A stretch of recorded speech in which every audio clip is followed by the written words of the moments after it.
Good morning to all of you maths students, class 9th NCERT mathematics. और ये आपका NCERT pattern के according chapter number 1 संख्या पद्धति की एक्सरसाइज नंबर 1.1 है, जिसमें आपको केवल 4 क्वेश्चन गिवन है। देखिए, जिसमें पहला क्वेश्चन क्या है, क्या 0 एक परिमेय संख्या है? क्या इसे p अपॉन क्यू के रूप में लिख सकते हैं, जहां p और q पूर्णांक है और q 0 के बराबर नहीं है। दूसरा क्वेश्चन है 3 और 4 के बीच में 6 परिमेय संख्याएं ज्ञात कीजिए। इसी टाइप का क्वेश्चन नंबर 3 है, जिसमें आपको 5 संख्याएं ज्ञात करनी है परिमेय। और क्वेश्चन नंबर 4 में आपको ट्रू फॉल्स यानी सत्य असत्य बतानी है और साथ में इनका कारण भी लिखना है। तो आप देख रहे हैं इसमें प्राकृतिक संख्याएं, पूर्णांक, पूर्ण संख्याएं, परिमेय संख्याओं के बारे में बताया गया है, यह पूछा गया है। तो हम सबसे पहले क्या करते हैं, जो हमारा चैप्टर है संख्या पद्धति, उसके बारे में कुछ पहले हम इसके बेसिक जो परिभाषा हैं उनको एक बार पढ़ लेते हैं। तो चलिए, सबसे पहले हम देखेंगे कि हमारे पास चैप्टर नंबर 1 है संख्या पद्धति यानी संख्याओं की पद्धति। तो आइए चलिए, इसमें हम पहले कुछ परिभाषाएं पढ़ लेते हैं एक बार, जिसमें सबसे पहली परिभाषा आपको मिलेगी प्राकृतिक संख्याएं। इनको हम प्राकृत संख्याएं भी कह देते हैं, लेकिन यहाँ पर मैं प्राकृतिक संख्याएं लिख रहा हूँ। ठीक है, जैसे कि नाम में ही शब्द है प्राकृतिक। इसमें हम अगर इसकी परिभाषा की बात करें तो ऐसी संख्याएं जिनके द्वारा हम प्रकृति में उपस्थित वस्तुओं की गिनती करते हैं। ठीक है, यानी गणनाओं में प्रयोग की जाने वाली संख्याओं को हम प्राकृतिक संख्याएं कहते हैं। तो जैसे कि आप अपने आसपास की वस्तुओं की अगर गिनती शुरू करेंगे तो कहाँ से स्टार्ट करेंगे? 1 से, यानी 1 से। ठीक है, 1 2 3 4 5 6 इस तरीके से। ठीक है, इसके लास्ट में हम अनंत नहीं लिखते हैं, क्योंकि प्राकृतिक संख्याएं वो होती है जिनसे हम गिनती करते हैं, और गिनती करने वाली संख्याएं कभी भी अनंत नहीं होती। डॉट डॉट का मतलब आगे तक तो हो सकती है, लेकिन हम अनंत नहीं कहेंगे। ठीक है, तो प्राकृतिक संख्याएं कौन सी होती हैं? जिनसे हम वस्तुओं की गिनती करते हैं या गणनाओं करने में प्रयोग की जाने वाली संख्याओं को हम प्राकृतिक संख्या कहते हैं, जो इस प्रकार हैं 1, 2, 3, 4, 5, 6, 7, आगे भी आप इनको लिख सकते हैं। दूसरे नंबर पे आती हैं पूर्ण संख्याएं। पूर्ण संख्याएं, तो पूर्ण संख्याएं कौन सी होती हैं? अगर आप प्राकृतिक संख्याएं 1 से लेके आपकी जो आगे तक ऐसे ही जा रही हैं, इसमें अगर हम 0 को शामिल कर लें, ठीक है, प्राकृतिक संख्याओं में अगर हम 0 को शामिल कर दें तो ये पूर्ण संख्याएं कहलाती हैं। अब आप देख रहे हैं कि यहाँ पर मैंने 0 शामिल कर दिया है, इसका मतलब 0 जो है वो प्राकृतिक संख्या नहीं है। लेकिन जितनी भी प्राकृतिक संख्या आपको दिख रही है वो कहीं ना कहीं पूर्ण संख्याओं में भी आपको दिख रही हैं। इसका मतलब हम कह सकते हैं कि सभी प्राकृतिक संख्याएं पूर्ण संख्याओं तो होती हैं, लेकिन सभी पूर्ण संख्याएं प्राकृतिक संख्या नहीं होती, क्योंकि यहाँ पर 0 जो है वो पूर्ण संख्याओं में तो है लेकिन प्राकृतिक संख्या में नहीं है। तो इस चीज का आप ध्यान रखेंगे। फिर उसके बाद आता है आपका पूर्णांक।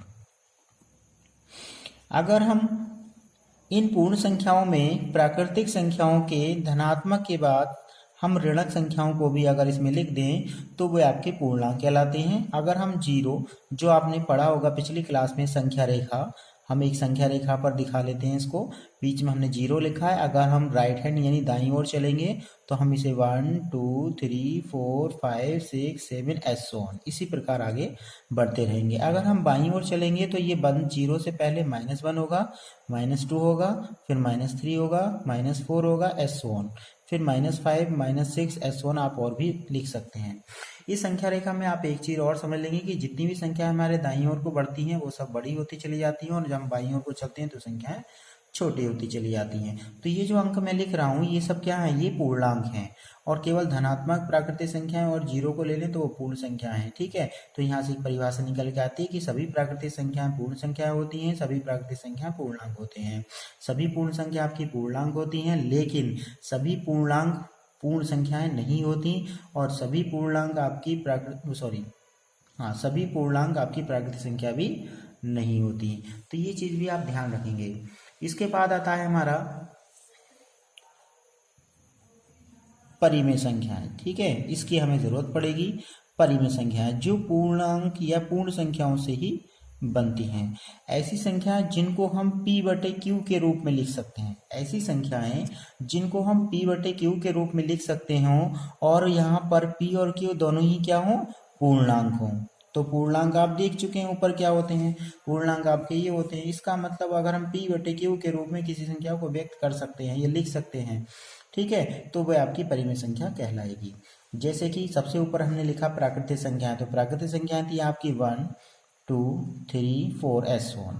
तो किसी भी संख्या में अगर हम एक से भाग देते हैं तो उस पर वही संख्या हमें मिलती है, इसलिए हम इन सभी के बटे में भाग में एक दिखा सकते हैं। तो ये क्या बन गई आपकी P बटे Q, जहाँ पर P और Q दोनों ही क्या है, पूर्णांक हैं, और जो बटे में Q लिखा है वो 0 नहीं होना चाहिए, क्योंकि अगर बटे में 0 आ जाता है तो वो संख्या आपकी अनंत हो जाती है, यानी परिभाषित नहीं होती। तो हम इसके बटे में 1 दिखा सकते हैं। इसके बाद थी आपकी पूर्ण संख्या यानी 0, तो 0 के बटे में भी हम 1 दिखा सकते हैं, तो उसका मान भी 0 होता है, लेकिन ये P बटे Q की फॉर्म है, बटे में हमारा 0 नहीं है।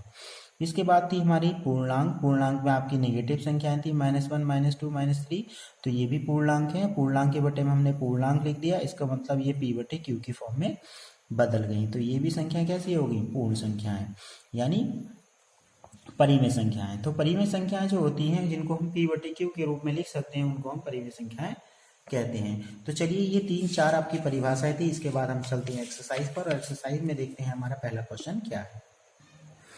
तो आइए देखते हैं पहला प्रश्न। इसमें लिखा है, क्या 0 एक परिमेय संख्या है? क्या इसे P बटे Q के रूप में लिख सकते हैं, जहां P और Q पूर्णांक है और Q 0 के बराबर नहीं है? तो इसका आंसर होगा हाँ। ठीक है, यह एक परिमेय संख्या है। क्या इसे हम P अपॉन Q के रूप में लिख सकते हैं? हाँ, लिख सकते हैं, क्योंकि 0 को अभी अभी मैंने समझाया 0 बटे 1। अब यहाँ पर आप देख रहे हैं कि 0 भी पूर्ण संख्या है और 1 भी पूर्ण संख्या है। ठीक है, तो इसे हम P बटे Q के रूप में लिख सकते हैं, और इसका आंसर है 0 बटे 1। ठीक है, ये क्वेश्चन नंबर फर्स्ट का आंसर है।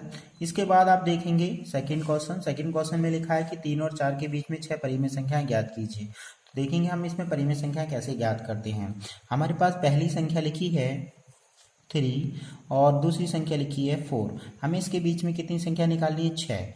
1 2 3 4 5 6।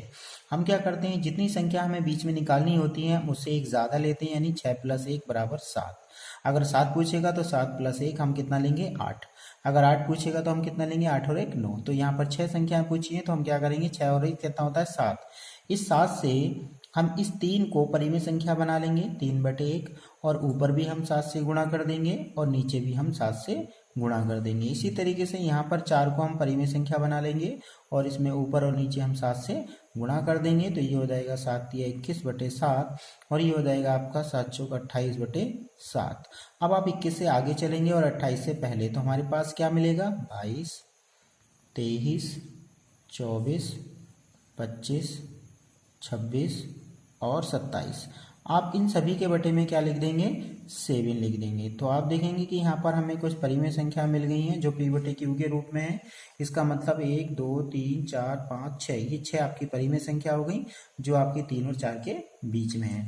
इसी तरीके से आपको क्वेश्चन नंबर 3 करना है, जिसमें आपको 5 संख्याएं निकालनी है। 5 संख्याओं के लिए आप क्या करेंगे, इन संख्याओं को परिमेय संख्या के रूप में दे रखा है, तो इसमें आप क्या करेंगे, 6 से ऊपर नीचे गुणा करा लेंगे। तो 6 × 18 और 6 × 4 24। तो उसके बीच की जितनी भी संख्या है, जिनके बटे में आपका 6 पंजे 30 बनेगा। फिर सबसे लास्ट में आपका चौथा प्रश्न, जिसमें सत्य असत्य बताने हैं कारण सहित।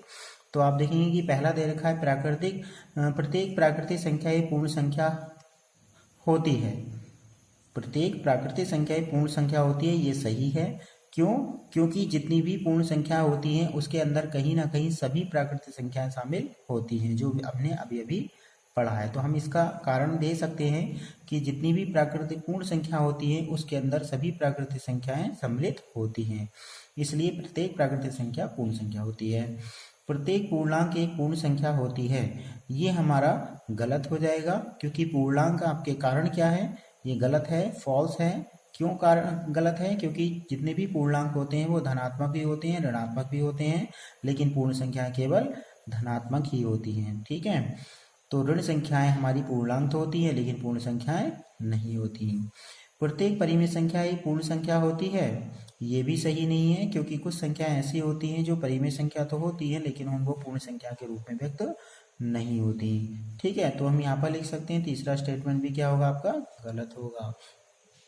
तो ये थे आपकी एक्सरसाइज 1.1। हम अगले वीडियो में, अगले दिन, अगले लेक्चर में अगली एक्सरसाइज पढ़ेंगे। ठीक है, तब तक के लिए आप इस एक्सरसाइज को अपनी कॉपी में नोट कर लें। ठीक है।